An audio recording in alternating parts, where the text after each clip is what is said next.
Good day and welcome to the webinar on Initiated Measure 24, when the solution is worse than the problem. My name is Nathan Sanderson. I'm the Executive Director of the South Dakota Retailers Association. We've got about 4,000 members from throughout the state of South Dakota, and a number of our members have looked at proposed Initiated Measure 24 and decided that there were many reasons for us to have concern. We're one of a number of organizations that oppose IM24.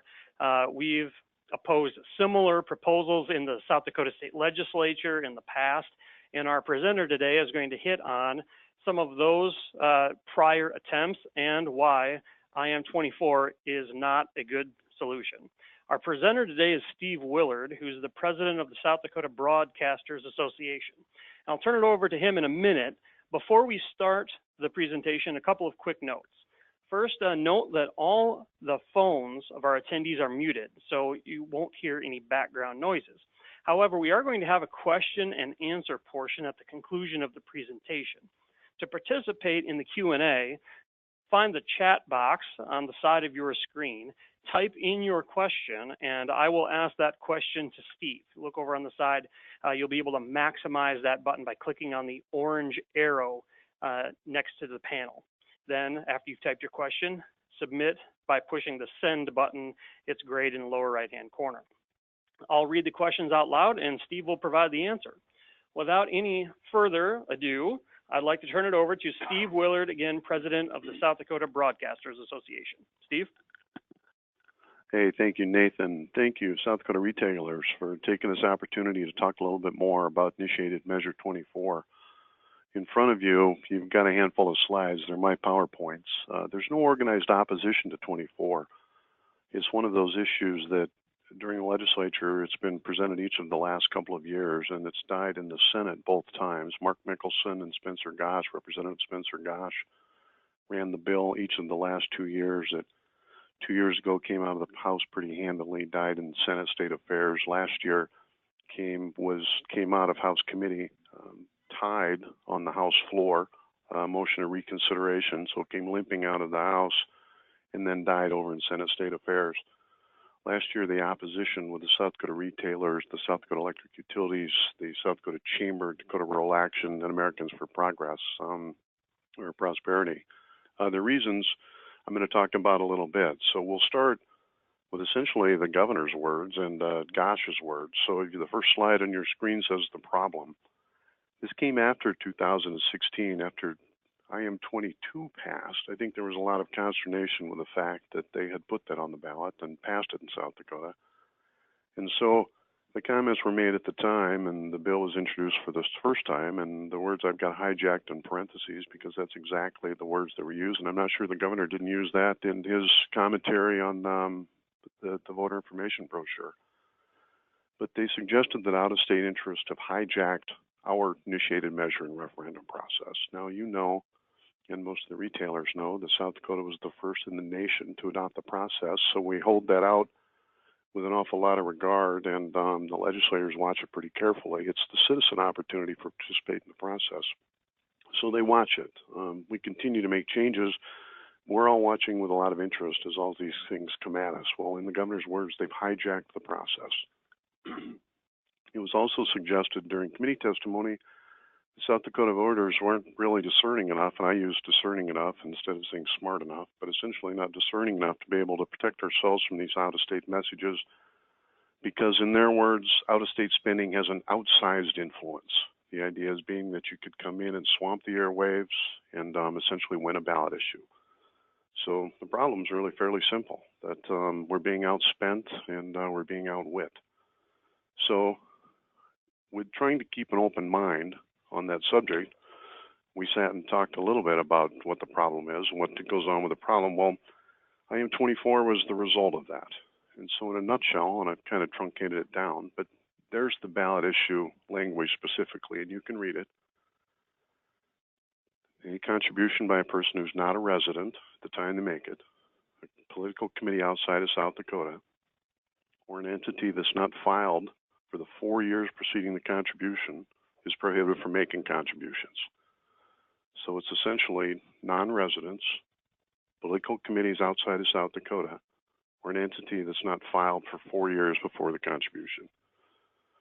So we tried to keep an open mind, and we listened to the discussion, we listened to the proponents, and then we got to thinking about that solution, whether or not it would work for us. So we then said, okay, let's kind of peel back on the non-residents, those outside entities, and political committees. And we started asking questions of ourselves and the people around us. It's, well, geez, to non-residents, outsiders, and committees, do they have a legitimate interest in South Dakota elections? Can they? Should they? Well, we sat and looked at, I'll just use 2018 as an example to make a point. It was pretty easy for us to come to the conclusion that the tobacco companies had an interest in a measure that was being proposed in South Dakota. It sure makes sense that, whether they oppose or not, that they ought to be able to participate.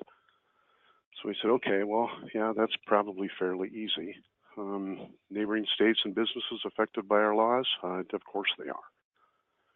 And then the reason that the retailers and a couple of the other groups, the South Dakota Electric Utilities, opposed it is because they have a history of reaching out to their national association and asking for assistance in some of those measures that they've got a high interest in. For the retailers, it was the minimum wage at a minimum. And for the electrics, it's some of the things that were going on with clean power. So we thought, shoot, if we can't reach out to our National Trade Association, then we thought, okay, as that example, is that topical in South Dakota, has that ever happened? Well, in 2016, the National Education Association gave $1 million to the SDEA in South Dakota to help kill the gag law.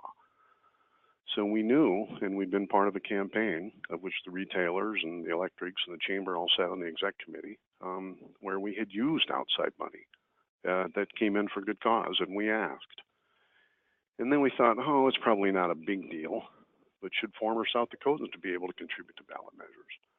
Well, if you're a former South Dakotan who's a graduate of one of our career technical institutes, you may want to be participating in that ballot issue this year. So it was easy for us to come up with examples of cases where non-residents, outside entities, and political committees ought to have an interest in South Dakota.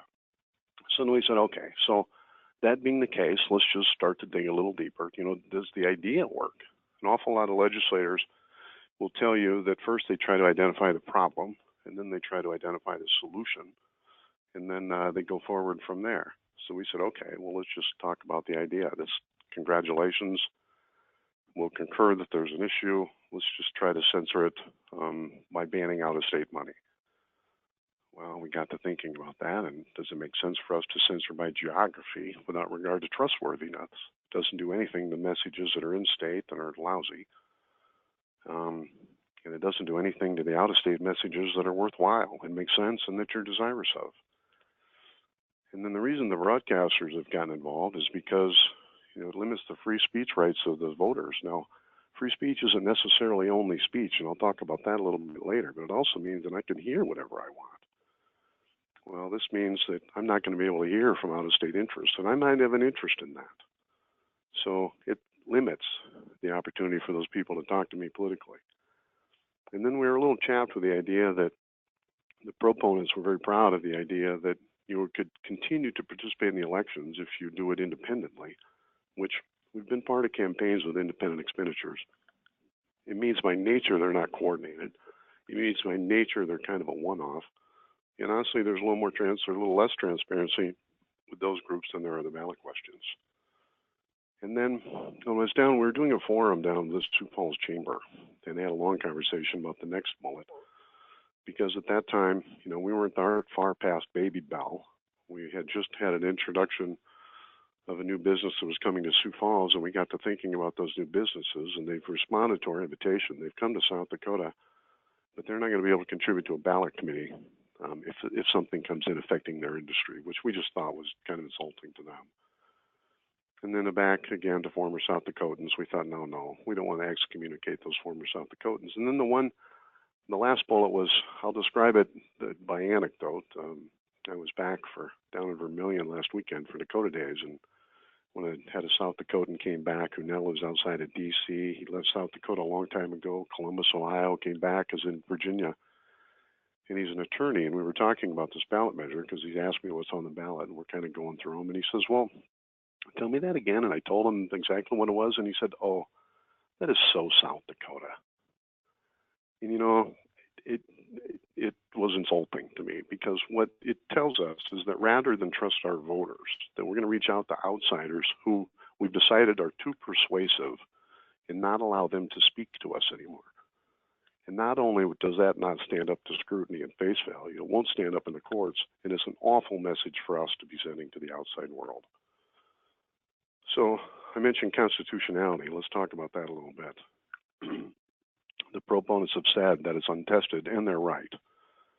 Most of the case law on this subject, out-of-state contributions, relates to candidates, not ballot questions. There's a couple of states that have tried to limit out-of-state expenditures in out-of-state contributions. Vermont is prominent in that. Alaska has tried that. So it's not completely an unknown idea. And what the courts have said in those cases is that, look, if we're going to limit speech, then it has to be a very, very narrow limit, and it has to be a very compelling reason.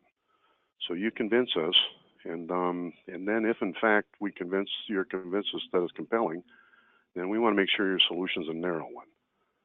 Well, one theme that they've landed on where they will accept limitations on political speech is to prevent corruption. I can't give you money for your vote. The corruption or the appearance of corruption. To this point, that's been the only threshold that the Supremes have said that you can put limits on speech. Well, that's a little bit of a challenge for us, and not at least for IM-24, in a sense that ballot measures by themselves don't have that opportunity for quid pro quo. Because I might be able to tell you in an outside voice with an awful lot of money whatever you want, but in the end, you still have the vote. So you're going to have trouble preventing the corruption side of it, the quid pro quo side of it. But where they have tried that, the courts have thrown it out because the compelling interest they haven't made that threshold. And they've also said that the restriction must be narrow and effective. So, okay, if you're going to have to prove a compelling interest, which I think we'd have a challenge because there's not much harm to this. The harm is that there's too much advertising and that they're too persuasive. I mean, they're not voting for us. So you're going to have a little trouble making the harm stick. And then I think you'd have a real issue with demonstrating that the restriction is narrow because it doesn't speak at all to the trustworthiness or the source. It just says that if it's outside of South Dakota, then we can't hear it. So whether it's a positive or negative, and it also assumes that nobody outside of South Dakota has an interest. And there's no way that we're going to be able to survive that kind of it just won't survive that test. As the president of the broadcasters, we've got access to some of the best First Amendment attorneys in the country. And they told us just drop that, it's unconstitutional. So that being said, talk a little bit about free speech. And that's the reason that I'm here today. Is that for the broadcasters and a lot of others that at least have similar ideas, you can read those bullets. I mean, free speech, I talked about a little bit earlier. It's about listening and exchange. It's about listening to others and talking to others and maintaining communication. I think that as residents, we've got the rights to hear all sides of political questions and public questions. And I think it's a bad form and bad practice for us to start putting limits in statute on whose facts and whose opinions we have the opportunity to hear. That smacks as a little bit big brothery to me, but also as a recipient of some of that advertising. I think I would rather take my chances that I'm going to be able to tell the difference, and I'm going to trust my voters more so than I'm going to go ahead and start putting restrictions in speech. I just think that's a bad idea for us. So that's the short version. I think we've gone about 14 to 15 minutes or so. I can back through those pretty quickly if you want. I'll do it fast so you can see for those of you that are watching. Quick summary. We've hijacked the process. We've lost control of it. They suggested that we can't tell the difference. They suggested then that we ought to ban all out-of-state contributions. For our purposes, we've kind of concluded, as did everybody that opposed it in the legislature, that no, there are legitimate reasons for outsiders to be involved, and that there's an awful lot of people that we want them to come if asked.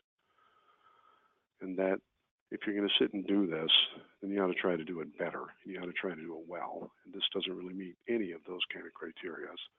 It censors by geography. It limits our speech. It makes the problem worse than it is. It sends a lousy message to new business. It sends a lousy message to our neighboring states. And it pretty Samuels writes off our former South Dakotans.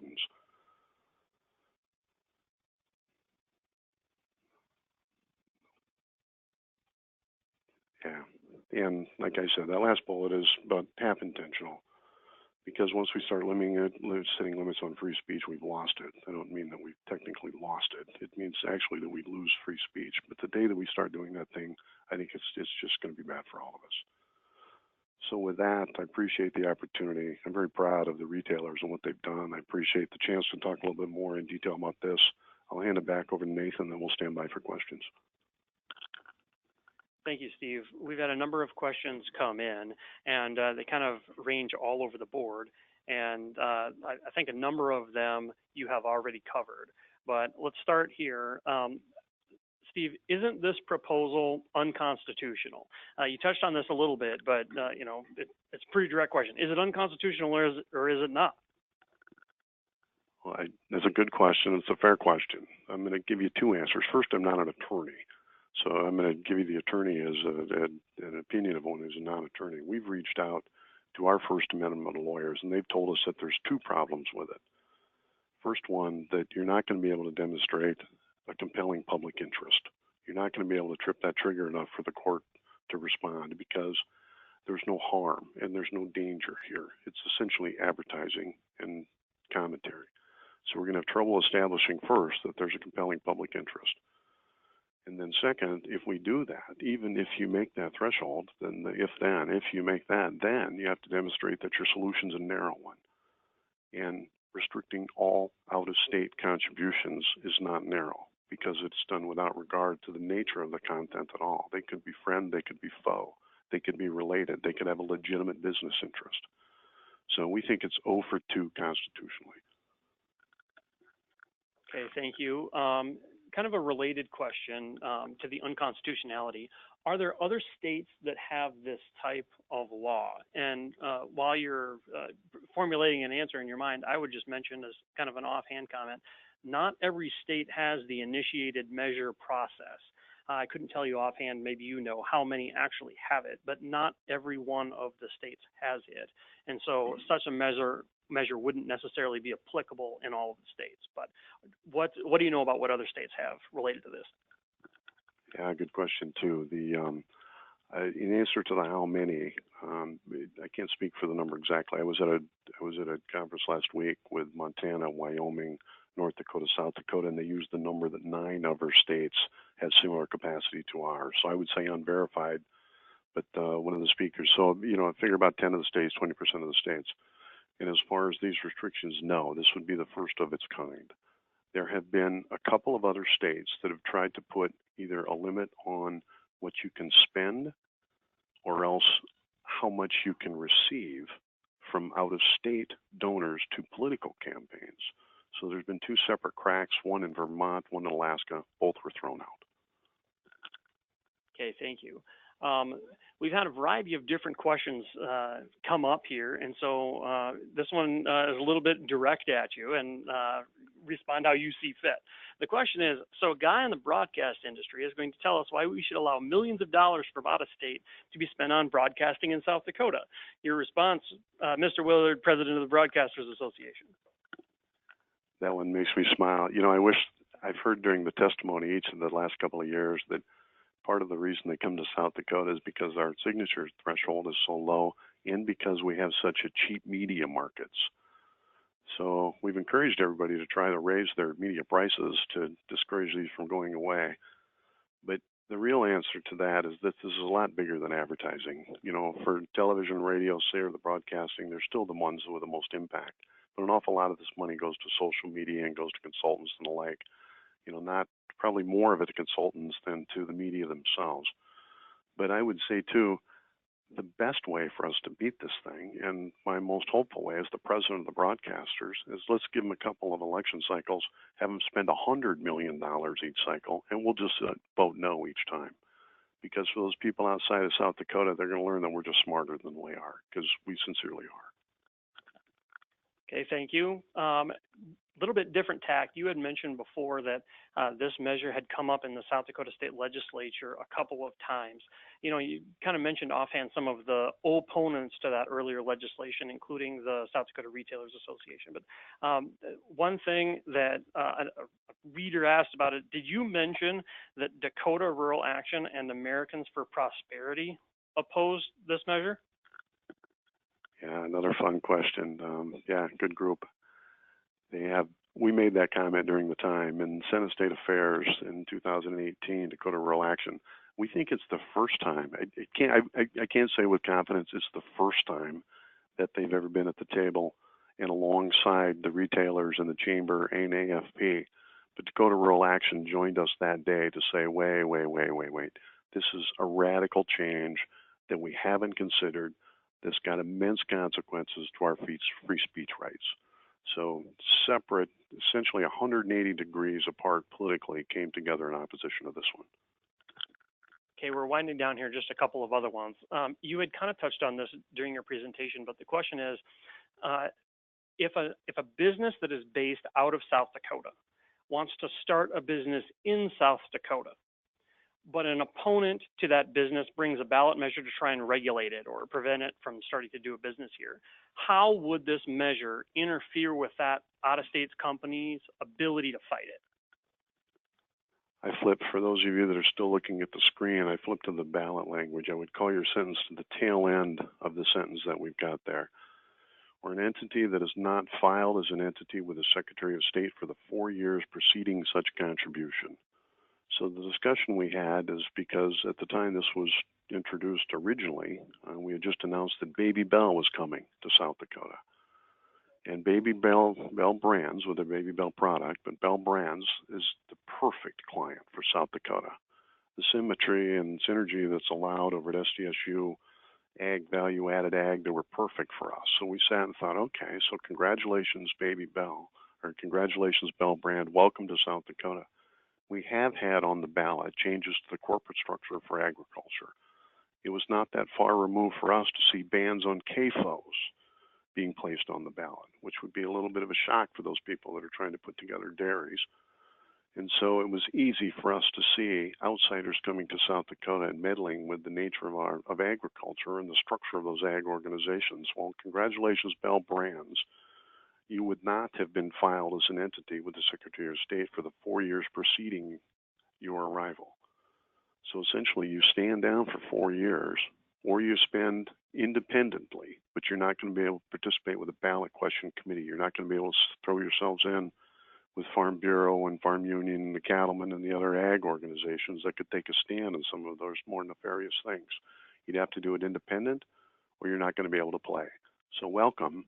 But you're just going to be standing there with your hands tied if, in fact, somebody comes in and jeopardizes your industry. Okay, we're winding down here quickly. Didn't the problems with Marsy's Law, which was brought and funded by someone from another state, show that we need to curtail allowing people from out of state, curtail them from getting involved with South Dakota elections? You know, that's a fun question, too. I'm not sure that Marsy's Law isn't probably a poster child for this. You could argue, I mean, it was certainly out-of-state influence that brought it. But it's been passed in a couple of other states, and I think upon reflection, everybody decided that there were certainly some merits to portion of it. So the legislature fixed it, put it back on the ballot where it passed overwhelmingly. So I'm not sure that might be a good example of a case where, you know, sometimes we don't have all the knowledge cornered if we're in state. Sometimes these out-of-state ideas aren't bad. You could argue that it was a little bit of a wreck, but the legislature fixed it, and the people affirmed that fix. So that tells to me that essentially an out-of-state idea was validated by the citizens of South Dakota after it had been vetted by the legislature. So I think it's probably a good example of the fact that prohibiting that kind of participation means we never would have seen it in the first place. All right, Steve, last question, and this is being a little bit cryptic as it's asked, but is being drowned out $1 to $100 any different from limiting free speech? I take that to mean if there's $100 coming from out of state for every in-state dollar that's coming in, doesn't that limit the free speech potential of South Dakotans? Well, if it does if you measure speech by volume. But I would suggest that if you're spending $100 from out of state, that everybody's going to recognize the source pretty quickly. I've got a lot of trust in South Dakota voters, and I don't think the volume of the speech is going to preclude their ability to figure out where it's coming from. And if they don't trust the source, it's almost counterproductive. You know, right now, Amendment W is going on, and it's pretty much grassroots work because all the organizations are doing the read on it. They're going to probably be outspent. But I don't think anybody that's taken a look at the ballot measure belongs to the organization or knows who represent us is fooled by that. I've got more confidence in South Dakota voters than that. I don't think we're that gullible. I think we'll figure it out. So volume doesn't equal more in this case. All right, thank you, Steve. That wraps up the questions that we have and wraps up this webinar on Initiated Measure 24. After this webinar is concluded, an email will be sent to all of the individuals who registered for this webinar with a link to the recording. Also, the South Dakota Retailers Association will include this webinar on our website, that's sdra.org, a short time after the webinar concludes. That's all that we have today. Thanks to everyone for participating, and thanks again to Steve Woolard with the South Dakota Broadcasters Association for this webinar on Initiated Measure 24. Thanks and have a great day.